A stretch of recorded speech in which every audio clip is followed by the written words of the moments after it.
And today we are back again with another very interesting episode. Because today we have with us Team Pocadores from Brazil. And before we actually move ahead, I personally am really excited for this podcast because there are a lot of things that I personally wanted to ask all of these guys. So yeah, over the next course of 20 to 25 minutes, as you guys know that we follow the same drill for the previous podcast as well. We'll be talking to all of these young minds over different aspects of Formula One in schools and how things work out in Brazil and their busy yet very adventurous journey till here. So, before wasting any further time, let's get into the podcast.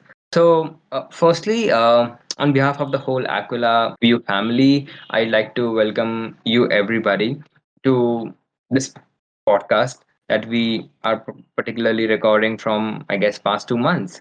Right. So, and also, I hope that you all have been doing extremely well and healthy, seeing the situation that we all are going through right now in terms of COVID-19 and the pandemic. So, before I actually move forward, I'd like you all to please break the ice for all of us and give us a short and brief introduction about yourselves and what's your role in team, and particularly tell a few of your hobbies and interests. So we'll follow the alphabetical order here. Hello, my name is Pietro. I am the graphic designer of Pocadores, and I would say thank you for inviting us. We are really happy to be here talking with you. Yeah, thank you so much, Pietro. Glad that you guys made it. Right. Next, we have Misa. I am the marketing manager. And thanks so much for inviting us here. Yeah, thank you so much, Misa. Philippe. Well, hello, my name is Felipe. I'm the financial manager of the team. And, well, as the others said, we thank you very much for being here. That's a great opportunity for us. And actually, for me, is the first time talking to a foreign team, right? The Okay. others have done it a little bit of times. So I'm a little bit nervous, but I think that everything will go well. And I hope so. Yeah, everything good. Exactly. Don't be nervous, I guess. I guess I forgot to mention that it would be a very fun, chill, relaxed sort of conversation that we'd be having. So, you should be excited, Philippi. So, no problem, right? Then we have Esther. Hello, thank you. And nice to meet you all. My name is Esther and I'm the team leader of Pocadores. Okay, sir. Thank you so much, guys, for being here. Right, and also, I guess we have Eduardo with us. So you might not be able to listen to his audio because he is facing some audio issues. But yeah, he manages the engineering part of the team, and we're super glad that you guys made it. So ahead in the podcast, we'd be talking to you about your journey in F1 in schools and how you guys. Are able to manage all of these things, particularly when it comes to marketing, sponsorships, and engineering, because it's a lot of work. So, that was definitely a perfect introduction that we particularly needed. My first question to you all is that how did you all started your journey in the competition, and how did you all came together, and how did the team formation look like? Right. So, there might be different experience that you guys need to share. So again, I guess we'd follow the same order that we followed for the introduction. Pietro, you could go ahead and tell us about, I mean, uh, how you guys came together and how particularly your journey started in Formula One schools competition. The team was born in September 29. We made several. Uh, this is the second generation of the team. Just me and Stair have been here longer, and it's a great experience to participate and make all things. As you said, it's a lot of work to make, and we are really happy to be here and to participate of the next World Finals. Yeah, that's great, Pietro. World Final itself is a great experience to share. right? And you guys have done that in the past, so I mean, congratulations on that as well. And if I'm not wrong, you finished as the winners for the nationals for 2020 and 21 in the Brazil, right? Yes, right. Okay, that's amazing. I mean, our national finals are also approaching. I mean, it's 1 month from now, and we hope that I mean, we hope that we be. I mean, we will be the winners. I mean, that's a guess, right?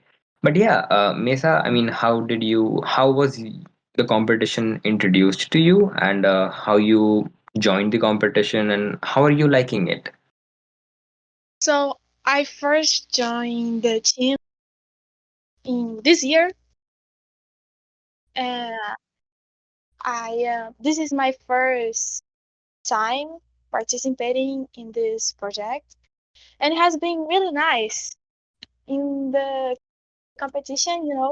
It has been really is really I get really anxious, but when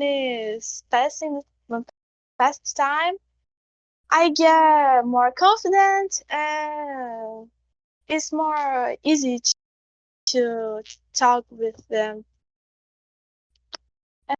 And has been a really great experience. I didn't expect to have this kind of experience in my life in this time now. I know that have been actually some interviews, like the COVID, so I didn't really take the whole experience that is going to the competition in presential, but even though it has been really great experience. Yes, exactly. Amazing to hear about, I mean, your thoughts about the competition. And I mean, definitely, I completely understand the factor of COVID hitting all of us and we not participating, I mean, physically and going to the competition. But yeah, overall, I mean, as you said that it increases your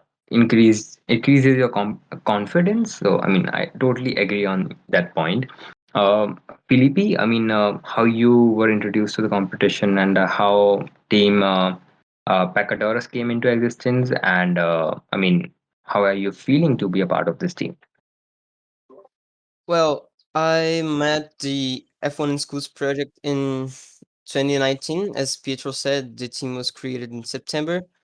When that happened, I was part of the robotics team of the school, and we were participating. I think was the first Lego League in the time.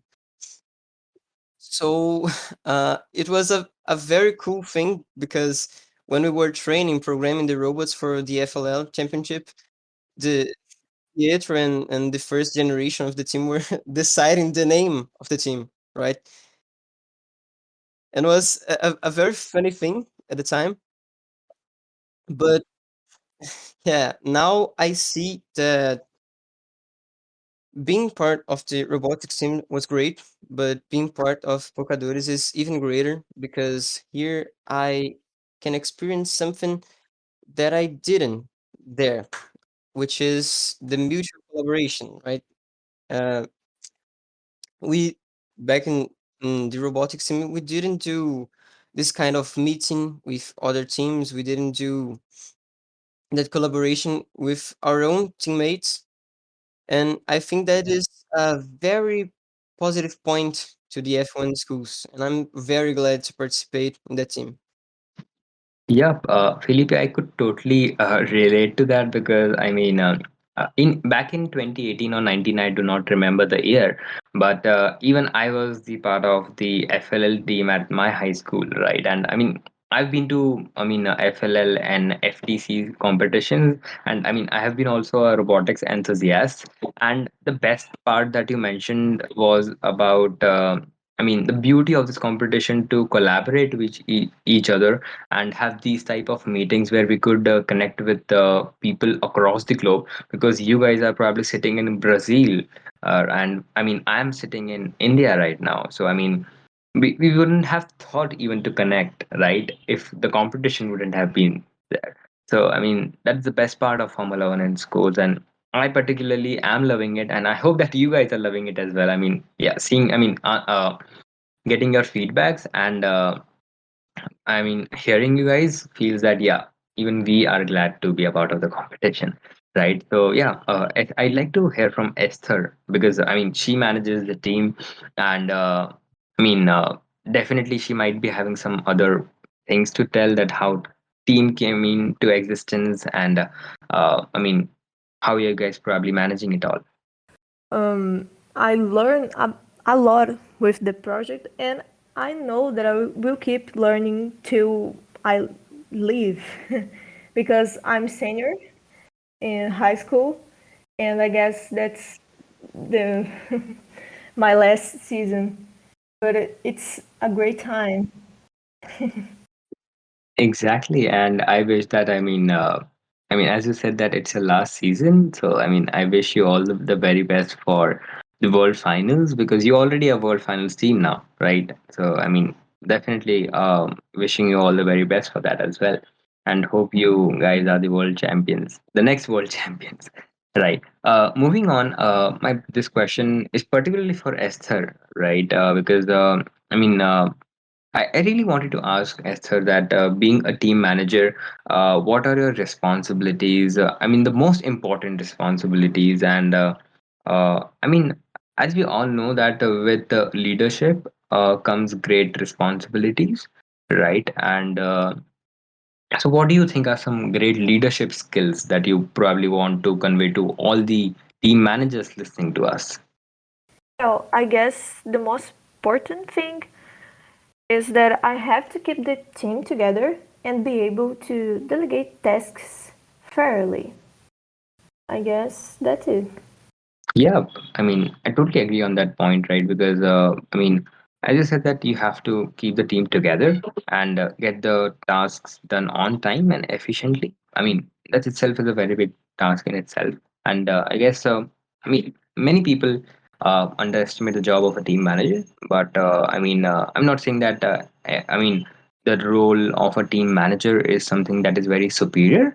But I mean, it's quite different from the others' roles, right? But yeah, I mean, each and everyone's roles is really, I mean, important and is really kept equal in terms of importance as well.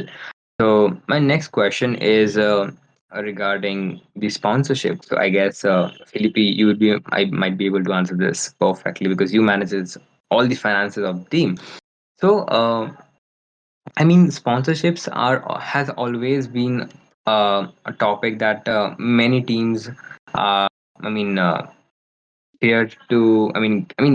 People are not able to get sponsorships on board because that's always. I mean, that's a topic that really people really want to ask and hear things on it. That all right, how we could get sponsors, right? So, Philippi, I mean, how do you guys make strategies in order to approach these sponsors?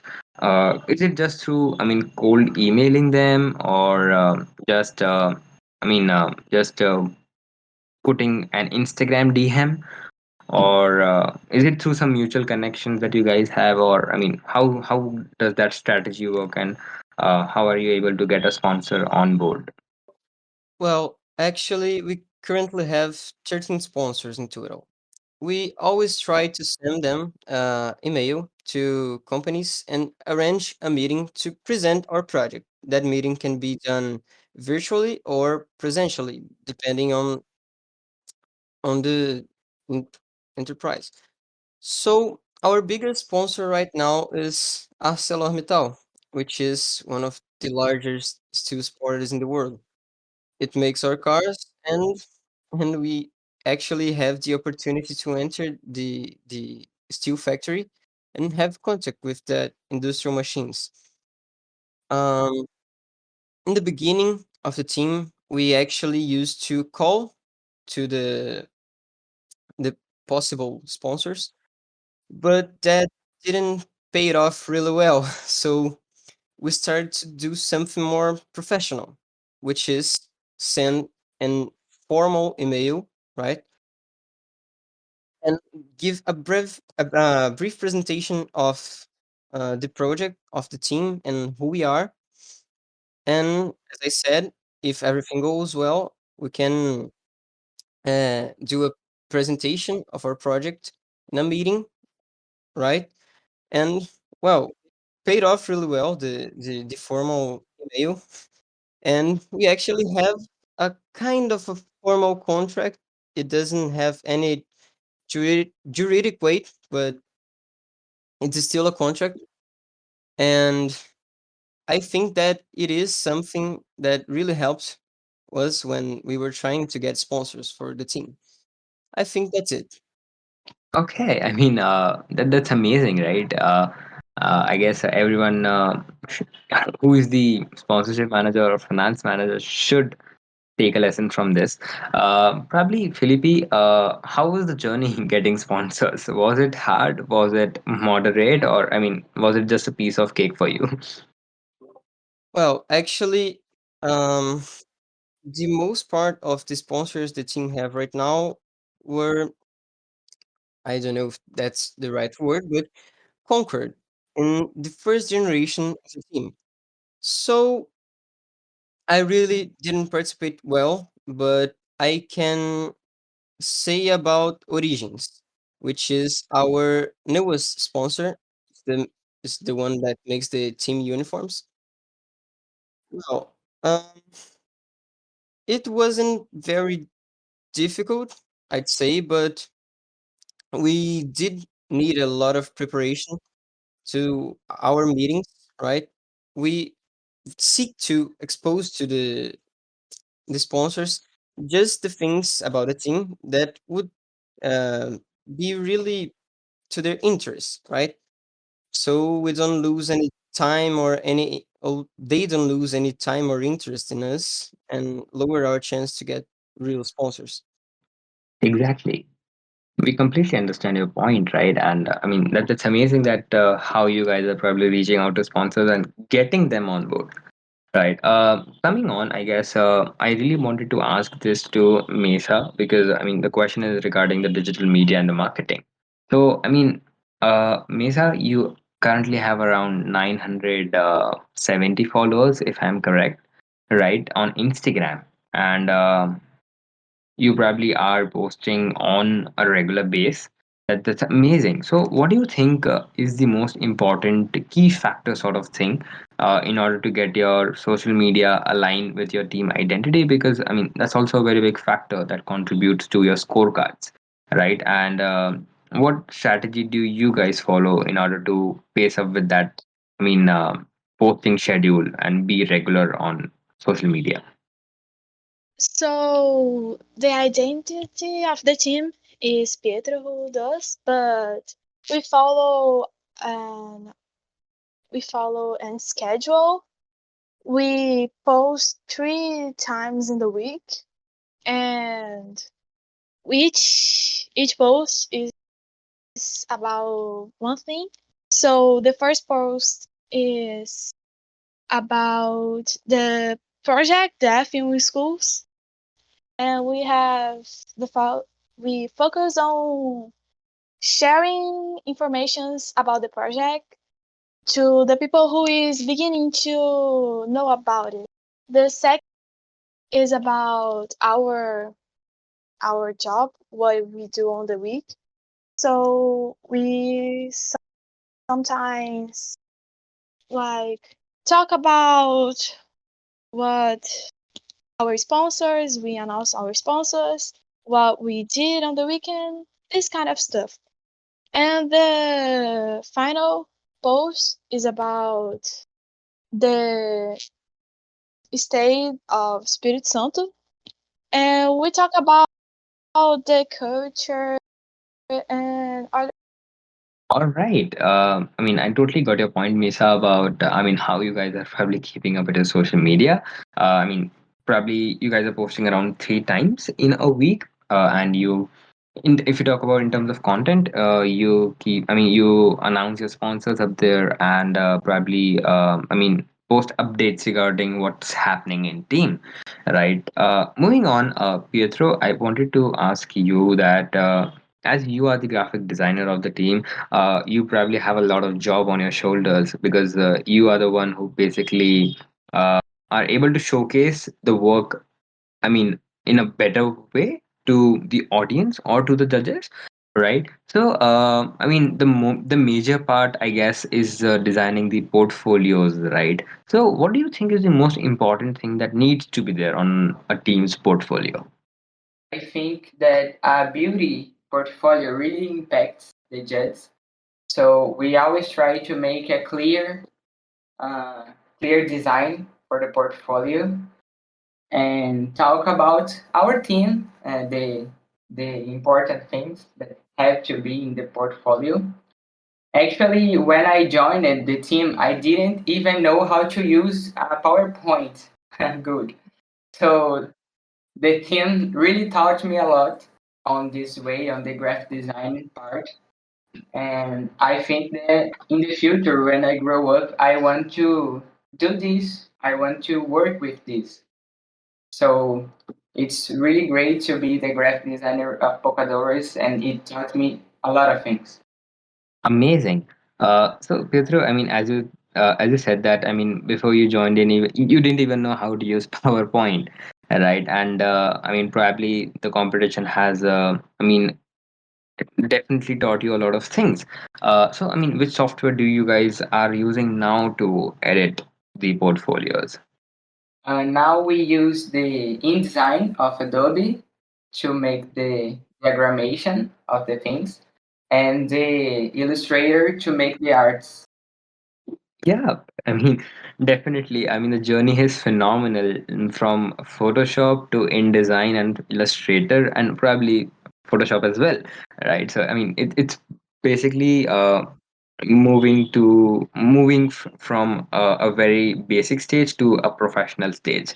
That's amazing, Pietro. I mean, that's a great journey in itself. Moving on, I guess, I mean, we probably have concluded the podcast, I mean, almost, right? But before we actually end it, I really wanted to ask you guys that, I mean, you guys have won the nationals now and you are now participating in the world finals. Obviously, a big congratulations on that, right? But I really wanted to ask that, I mean, obviously, it's a great feeling being a world finalist team and itself a victory, right? And I mean, as we all know, that Formula One in school is a once in a lifetime experience that one could have.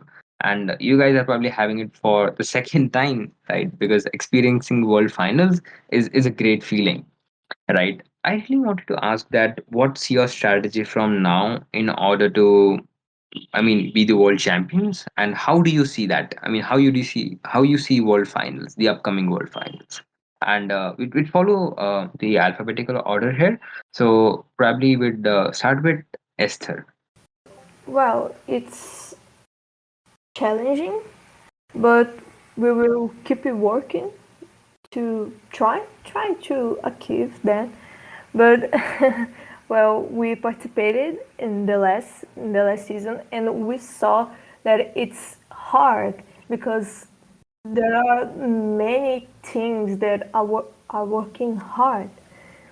But we will try. We will keep it working. I mean, that was so. I mean, that was so minimalistic of you. I mean, definitely. I mean, hard work is the key to success. I mean, that's great to hear, Esther. Philippi, what's your take on this? Well, I'd say that we are trying to improve what we don't have. Actually, I think that a very strong point of our team is our management and design, our design. So our goal is try to improve the other areas of the project so we can get a real good chance on the world finals. So we're trying to improve new techniques, methods to really thrive, as Esther said, on these areas. Amazing to hear about that, Philly, because I mean, we learn from our mistakes, right? And probably, I mean, rectifying those mistakes. I mean, that's the best part to in order to, I mean, uh, increase our work's productivity or efficiency, right? So I mean that's great. Mesa, I mean, what do you think? I mean, what do you have planned in terms of marketing for the World Finals? So I pretend to keep doing the same schedule, like three posts in the week. And I am working on getting better on this because I am new.